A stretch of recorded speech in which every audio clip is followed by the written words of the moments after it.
Welcome to the Legacy Leaders Podcast. Are you doing the best for your client to help them create their legacy? Are you creating a plan that goes far beyond finances to help people ensure that it becomes the driving force behind all decisions? On this podcast, hosts Katie Beth Hand and Stan Miller will help you with growing your practice and your clients' peace of mind. Together, they bring the best and brightest minds to share with you how to help your clients develop their best legacy. And now, here are your hosts, Katie Beth and Stan. Welcome to the podcast. I'm Rod Hatley, tax estate planning and asset protection attorney, and a member of Legacy Leaders, and also a co-host of the Your Life, Your Legacy podcast, which is available on Apple Podcasts. I have the distinct privilege of meeting and speaking today with Vance Barse. And anyway, Vance, it's a pleasure to have you on the call. Thanks for being here. And just so that I can be sure, and we can also make sure that our listeners know, you are a financial advisor who serves as a fiduciary for your clients. So that means that you put their interests above your own, if I understand correctly. Did I get that right?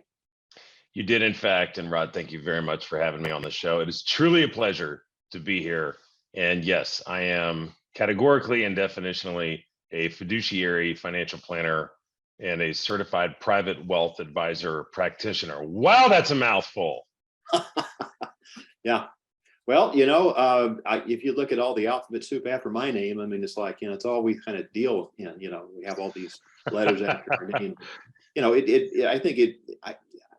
like to think that it creates a sense of comfort in our clients, but sometimes it can maybe come off as intimidating too. So, but I always try to make people feel comfortable. Look, I've got all this experience, I've got this knowledge, and I think we can work together to, achieve whatever is most important to you. How did you become a financial advisor? What got you started down that pathway? Well, how much time do I have to answer that question is really what I'd like to know, because, it's so interesting. And to answer the question, I started in financial services in 2007. I bugged a guy named John Sunt, who was the founder of the firm Altegris, which was a platform of alternative investments. Okay. And I bugged him so much. I said, listen, I just want to travel around the country and I want to raise money from financial advisors. And he was like, oh, well, we really have no need for that at this point in time, but if we ever do, I'll let you know.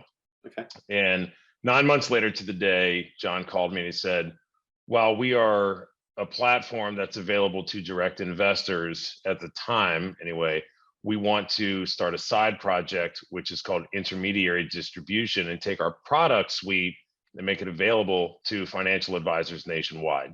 Okay. So I joined Altegris, and for 10 years, Rod, I traveled the country full time, typically multiple cities a week. And my clients were financial advisors at all the major firms that you've heard of or are probably familiar with.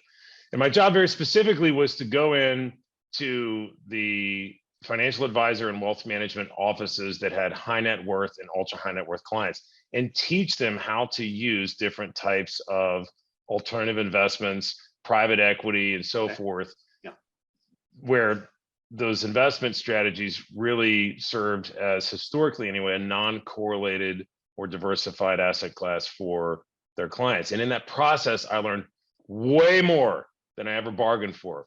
Sure. Very specifically, in the thousands of hours that I spent consulting financial advisors nationwide. When I would go into the offices, I would learn what they do, what they don't do, how they serve clients, different types of advanced planning strategies that they don't offer their clients. And I realized that one of the unintended consequences of my former decade-long career was learning absolutely everything I could about, very specifically, what most financial advisors do and don't do for their clients. And a light bulb went off 8 years ago last month. And I thought, I think I might be able to establish a firm that very specifically focuses on bringing advanced planning strategies to clients who aren't even aware that they need them. And that's how I became a financial advisor. Okay. I think it's a great, story, and it certainly makes a difference because you found something that, was a need that you've been able to address. And I think that's, really key. If you could, Rod, there's actually a little more to the story, if I may, Please. if you would indulge me. 10 years into my prior career, I had several life events happen at the end of that career, very specifically, and given that you're an estate planner, you might appreciate this. And I don't mean to sound negative here. I had 5 family members die in 18 months. 3 of them were very close. Yeah. One of them was my biological father, whom I had never actually met in person and only talked to 3 times on the telephone. Wow. And that experience really led me to evaluate what is most important in this thing that we call life. Sure. And I did something very unusual in this business. I resigned from my career. I threw my leg over a Harley that was actually owned by my biological father. I grew a great big beard and really long hair. I kid you not. And no, you will not find pictures of it on the internet because they have all been scrubbed. But I rode around the country for a little over a year, and it was somewhere between Sturgis and Denver that this idea occurred to me. And that was it. And I realized that my raison d'etre in life was not to consult financial advisors, but in fact was to become one. And I don't ride motorcycles anymore because I have 2 children. There you go. Yeah. Okay. Let's see. Can you share with us what you enjoy most about what you do, and maybe what is not something that you're crazy about, but you do it because it's part of what you have to do? So what's the best part of what you do, and maybe what's the least glamorous or least enjoyable part of what you do? The best part is watching what I call the aha moment with a client, if it's an individual or with a family. Because one of the things that I haven't shared thus far is that we have a pretty unusual model. I will typically meet a client on a plane, meaning like the first introduction that we have as human beings is at a cruising altitude of somewhere around 37,000 feet. Or I might publish an article on a particular financial planning matter or have a media feature. But however the universe brings yours truly and the potential client together, I tell them, you don't have to move your money to our firm. In fact, we will never ask you to move your assets to our firm. Instead, think of us as a consultant that you will retain, typically through the business, if it's a business owner, because then I can consult the business and it can potentially be an above the line deduction if those are of interest. But nonetheless, we are often retained up front to do a deep dive on estate planning, tax planning, of course, all the investment accounts, a full review of all risk management strategies, and then ultimately a household and or household and or business balance sheet. And what we do is we look at the planning gaps that exist. If they have a current financial advisor, we will look at what that advisor is or is not doing that might be enhanced, if you will. And we come up with a full independent and objective report and simply present it to the family. What's so phenomenal about that experience for me as a practitioner is when I get to see that aha moment when they realize, we don't have an intentionally defective grantor trust. We don't have an ILIT. We don't have a family limited liability corporation. We have these different strategies for which we have been eligible for so long, but we didn't know that our current planning team was not advising us on those strategies. And therefore we left a lot of value on the table. And that moment in time is what brings me the most fulfillment. To answer the second part of the question, I'd have to really dig deep. I truly believe that my purpose on this earth is to serve as financial steward for the families that we're lucky enough to serve. Fabulous. I would say that the least favorite part is fighting the human condition. Of course. The business owner might be referred or we cross paths. And I hear this all the time. My estate planner is the best estate planner on the planet. My CPA is great. Our kids have gone to school together for decades, but with a few prying questions aimed at implementing value, I can quickly identify that there are things that have not been implemented thus far. And hey, you know what? We're here on a flat cost basis.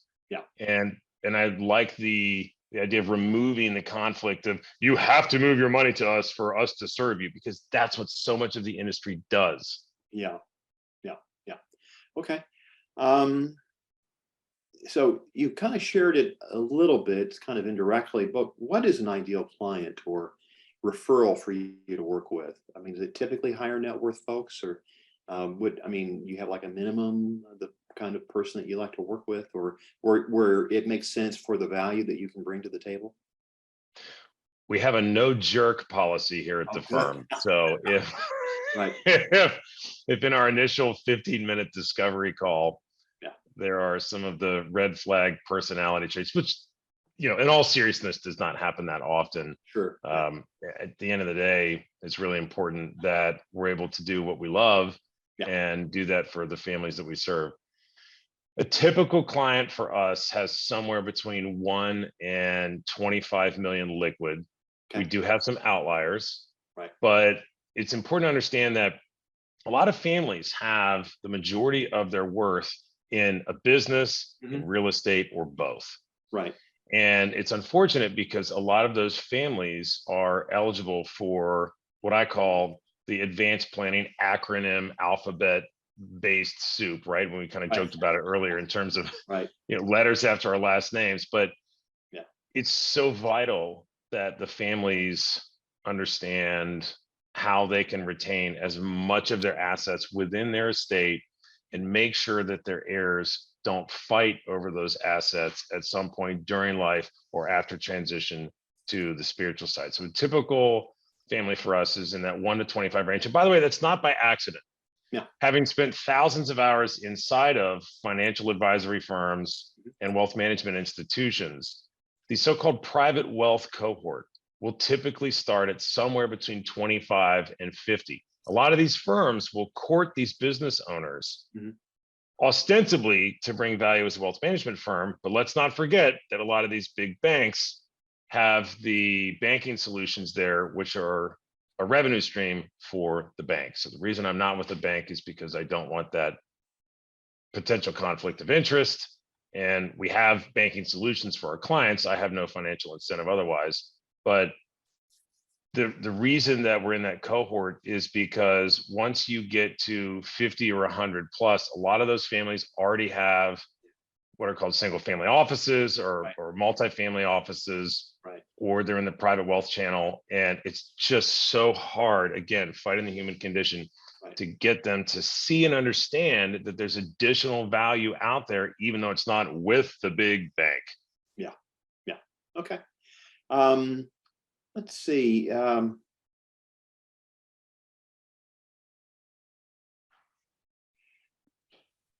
Wow, there's so much I could ask. I guess one thing I'd want to know is you could share with our listeners could you share a time when completing business with someone was one of the best experiences? And on the flip side of that, one of the worst experiences. I'm sure you've got stories. So if you could just select one of each, that just kind of share with us what that's been like for you. Truly a brilliant question, Rod. So I always like to lead with a positive. Okay. Most of the client experiences that we have are replete with positivity in the sense that we're able to see the family help bring value alongside of the estate planner, the CPA, maybe the in-house CFO, or maybe it's just the quiet family next door that is simply looking for planning value that they have not had implemented thus far. But regardless, one that stands out to me is a family that was with a very well-known wirehouse. Okay. It's a two-name firm that I will leave unnamed. Okay. But there were 4 businesses that the family owned in addition to multiple real estate properties. Okay. And I actually met the female spouse of this family on an elevator. I've never met a stranger. It could be a bozo on the bus or a billionaire in a Bentley. Everyone to me is the same. And I just talk with people. I have the so-called gift of gab. Sure. So I get on the elevator and I look at this woman. I go, you look really happy. She goes, I'm fresh out of a divorce. I'm going to sell one of my 4 companies. And I tell you what, I am just full of rainbows, butterflies, and unicorns. And it was such an unusual response. Wow. And we had a nice chat on the way up to the University Club in downtown San Diego. Sure. Yeah. And as it turns out, I was there to give a lecture to an audience on how to implement advanced charitable planning solutions, CRTs, CLTs, super CLTs. Sorry for the acronym, folks.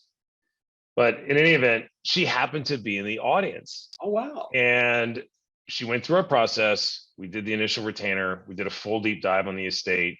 Yeah. And a very long story short, we were able to implement an ILET, an IDGIT, and a handful of other strategies with the following goals. I wanted to keep as much money in that estate because ultimately I explained, you're going to give your estate to one of three heirs. Right.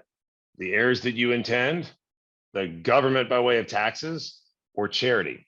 Mhm. So we structured a few things in the estate that needed to be updated. And what was interesting is this estate will trigger the estate tax. Remember that the TCJA, or the Tax Cuts and Jobs Act, sunsets December 31st of 2025.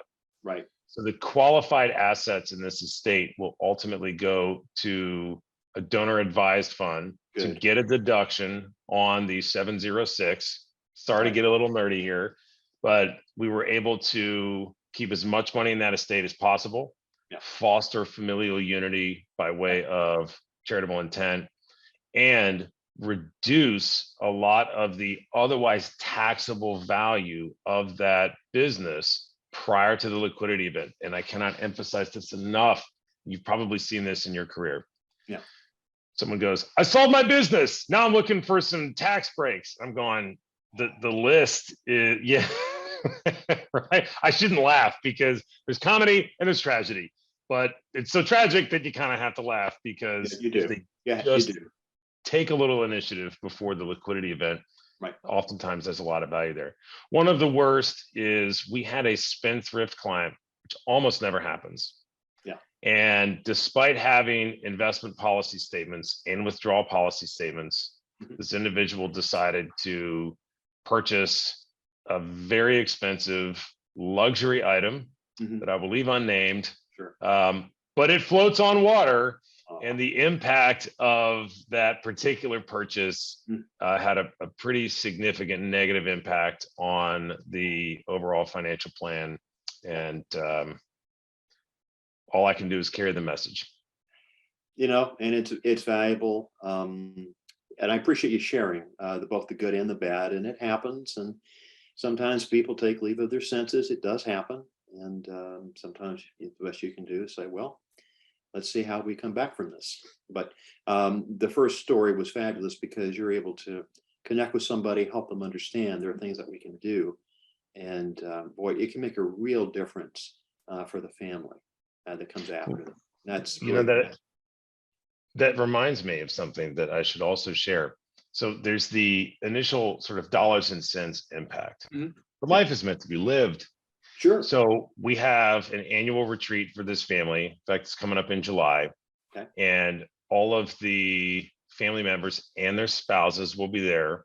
Yeah. We go through what's called a family heritage statement so that all of the members of the family are given a voice and they understand not only the purpose of the family's assets and wealth, but also how to manifest them to achieve fulfillment.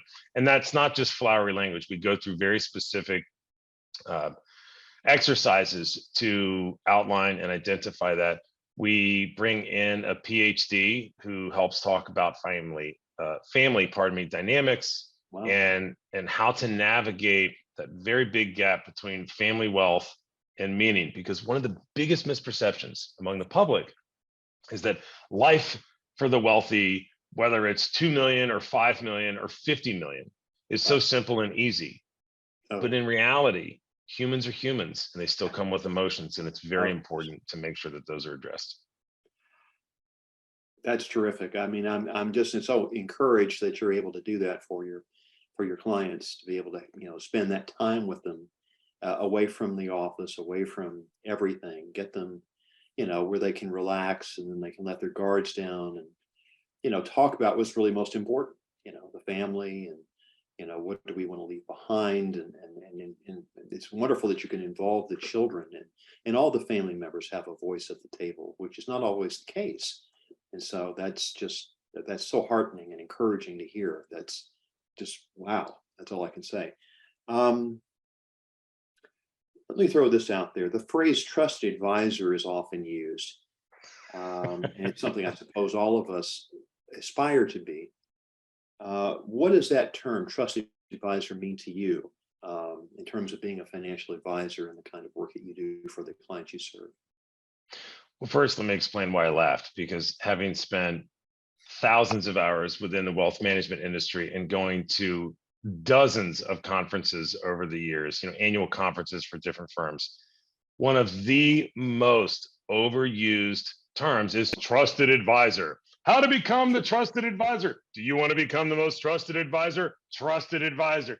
Well, if there's that much trust in the industry, Yeah. why do we have to hear about this at every single conference? So your question is fantastic, because the answer to it is the most trusted advisor in a family fold is the individual to whom matriarch, patriarch, or both will go with the most intimate of questions. And it's not always financially related. Right. Many of our clients will turn, and this is not a plug, I'm just sharing anecdotal information. Many of our clients will turn to us and go, I'm thinking about this idea.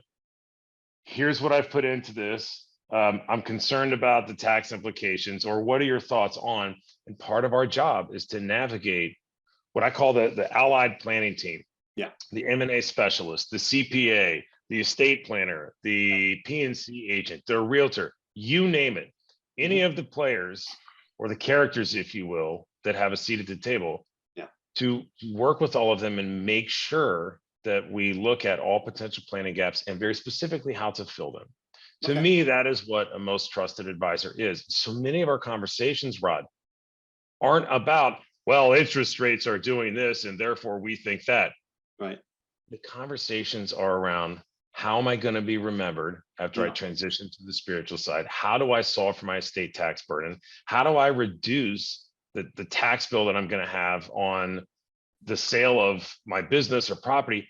Hey, my wife and I, or my husband and I, we're kind of having some problems. And I need to tell you about that, because there might be some financial implications of a potential divorce, but I don't want to get divorced, Vance. What do I do? Got it. So much of our conversation, the elements of our conversations with clients is centered around that human experience. Well said. I like that a lot. That's terrific. Let me see. Who are your best referral sources for what you do? I mean, can you share a little bit about how clients come to you? I'm sure there's a variety of ways, but are there any that are typical? Two stick out: current clients and financial media. Okay. So I don't pay to be in financial media.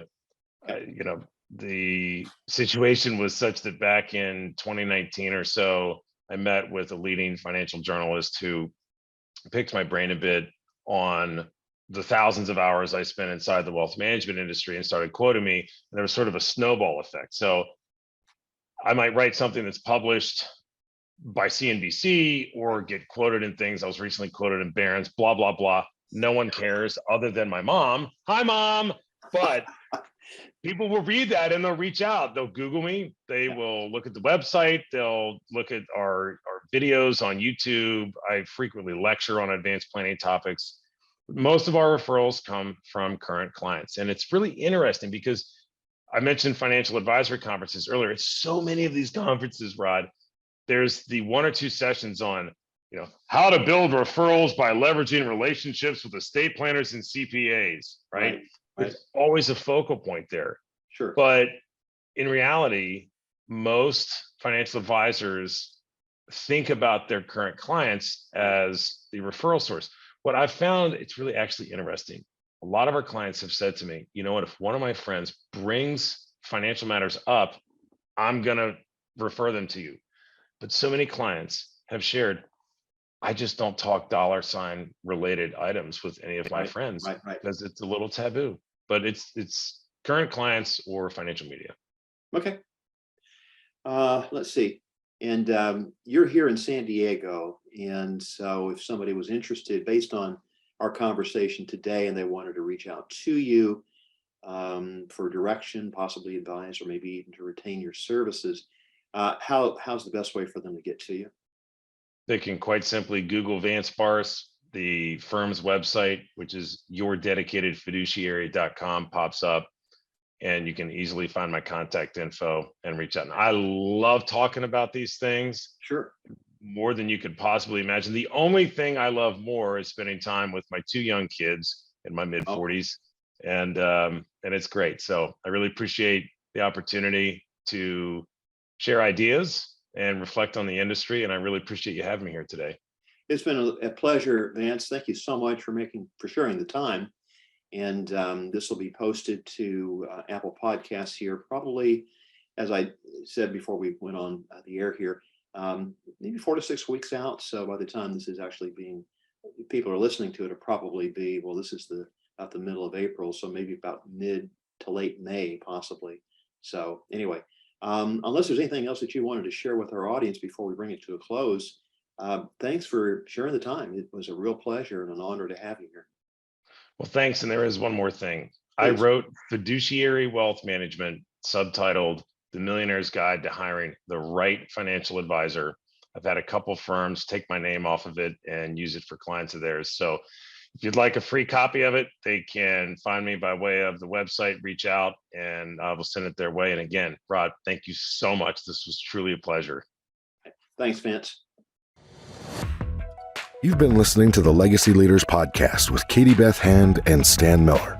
For more information on them and the show, please visit pinnaclelegacylaw.com. If you like what you've learned today, do share the program with your friends and subscribe wherever podcasts are found.